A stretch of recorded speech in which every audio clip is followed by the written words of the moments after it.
Halo, apa kabar? Saatnya Anda menyimak berita Semarang bersama saya, Tia Anissa. Sejumlah berita menarik akan kami sajikan untuk Anda dan berikut 3 berita utama hari ini. Sebuah sedan terbakar saat mengisi BBM di SPBU Kedaung, Matesih, Karanganyar. Petugas Pantarlih Komisi Pemilihan Umum Demak harus menerobos banjirop untuk melakukan pencocokan dan penelitian data pemilih pilkada serentak tahun ini. Kasus perceraian di Brebes menempati peringkat 2 tertinggi di Jawa Tengah, mencapai 1.800 kasus selama 6 bulan terakhir.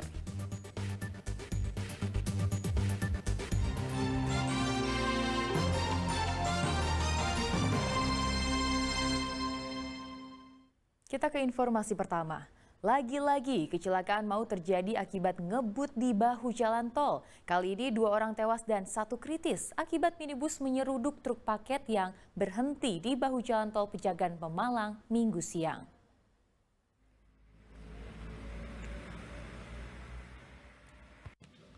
Minibus ini ringsek akibat menyeruduk bagian belakang sebuah truk paket yang tengah berhenti di bahu jalan tol Pejagan Pemalang kilometer 273 arah Pemalang, Desa Lumingser, Kabupaten Tegal, Minggu siang. Pengemudi truk paket mengaku kaget sebab posisi truknya sedang parkir di bahu jalan dan ia sedang buang air kecil. Jadi itu kan saya mau tukeran posisi driver kan bawa dari Tangerang, Cikupa, sampai ke KM 273, posisi udah lelah. Makanya ke pinggir, ke bahu, udah nyalain hazard, udah semuanya. Saya kencing. Nah, habis itu dia buak gitu. Ya, dari arah Jakarta ya? Dari arah Jakarta. Akibatnya nyawa pengemudi minibus dan 1 penumpang di sampingnya melayang. Sedangkan 1 penumpang anak-anak yang duduk di kursi tengah kondisinya kritis. 2 korban tewas, Feni Ratna Utami dan Desi, keduanya adalah warga Kemayoran, Jakarta Pusat. Jenazah kedua korban dievakuasi ke kamar jenazah RSUD Dr. Susilo, Slawi, Tegal. Sedang korban anak yang kondisinya kritis dirawat di ruang ICU RSI PKU Muhammadiyah Adiwarna Tegal hingga Minggu petang. Pengemudi truk paket telah diperiksa penyidik Satlantas Polres Tegal. Kuncoro Wijayanto melaporkan dari Kabupaten Tegal. Mobil sedan ludes terbakar saat tengah mengisi BBM di sebuah SPBU di Karanganyar. Diduga kebakaran terjadi akibat hubungan pendek pada sistem kelistrikan mobil.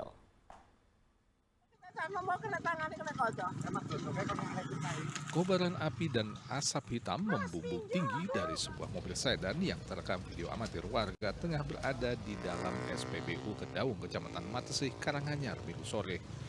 Besarnya api membuat petugas SPBU dan warga tak berani mendekat. Menurut salah satu warga di sekitar SPBU, mereka kaget tiba-tiba terjadi ledakan pada sebuah sedan yang sedang mengisi BBM Pertalite di SPBU. Petugas SPBU yang sempat mencoba memadamkan api dengan apar tidak berhasil. Mobilnya pengisian BBM, terus terjadi ledakan, terjadi korsleting di kelistrikan mobil itu karena ledakan itu berasal dari mobil. Posisi saya pada waktu itu kan saya di dalam toko. Saya kira itu terjadi KL33 kecelakaan lah. Ternyata pada saya keluar, saya lari, ternyata api sudah besar.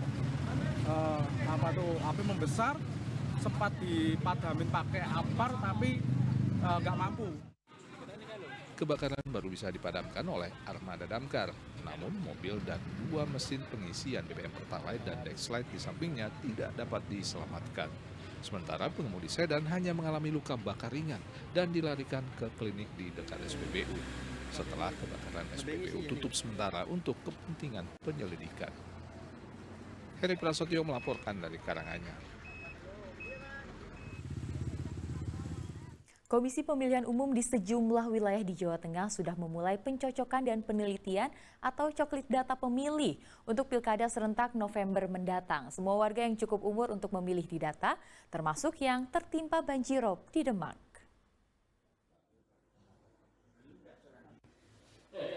Pekan lalu, Komisi Pemilihan Umum Kabupaten Semarang melalui petugas Pantarlih melaksanakan pencocokan dan penelitian coklat data keluarga Bupati Semarang Ngesti Nugraha di Desa Wates, Kecamatan Getasan, Kabupaten Semarang. Petugas mencocokkan data seluruh anggota keluarga yang terdaftar bisa memilih. Jadi di tempat saya ini ada 4 orang yang punya hak pilih. Dan ini masih sama dengan waktu pemilu legislatif kemarin. Seperti saya tadi di identitas KTP atau KK cocokkan dengan data yang saat ini ada di KPU. Tapi ini sudah cocok semua. Tahapan coklit dilaksanakan mulai tanggal 24 Juni hingga 24 Juli mendatang. KPU telah memberikan pelatihan coklit kepada 3.107 petugas Pantarlih. Selama tahapan coklit, petugas yang mengenakan seragam Pantarlih akan mendatangi masyarakat untuk memutakhirkan data pemilih untuk pilkada. Di Pantarlih kami sudah kita lakukan bintek di tingkat PPS kemarin, dan PPS sudah kami bintek dengan BPK dan oleh KPU yang melakukannya, sehingga diharapkan pelaksanaannya tetap sesuai dengan regulasi yang ada. Tidak hanya menyambangi pejabat, petugas Pantarlih di Desa Purworejo, Kecamatan Bonang Demak, terpaksa harus menerjang banjirop untuk melaksanakan tugasnya, melakukan pencocokan dan penelitian data pemilih untuk Pilkada Demak. Mereka mengaku kadang jatuh terpleset akibat medan yang licin terendam banjir. Ya, ketika berjalan pada saat coklit itu, ya amit saya niku keblekong kendala niku kepleset ya? Ya kepleset. Cek basah semua itu.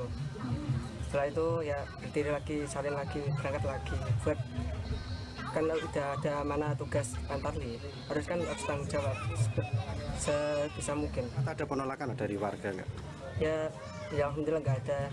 Kadang ada pro kontra karena kondisi banjir kok malah coklit, kan mengganggu warga sekitar.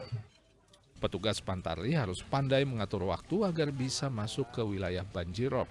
Warga desa mengaku senang dengan kedatangan petugas, sebab selama hampir 10 tahun ini desa mereka yang selalu diterjang banjirop seakan tak pernah diperhatikan oleh pemerintah. Wah, saya kebetulan sekali Pak, maunya biar lihat semua banjir sini, biar tahu semua kalau wilayah sini itu banjir terus, dan mohon bantuannya.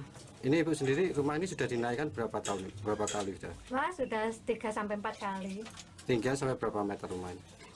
Tingginya? Tinggi hurugannya itu kenaikan? Ya, 2 meter ada. 2 meter.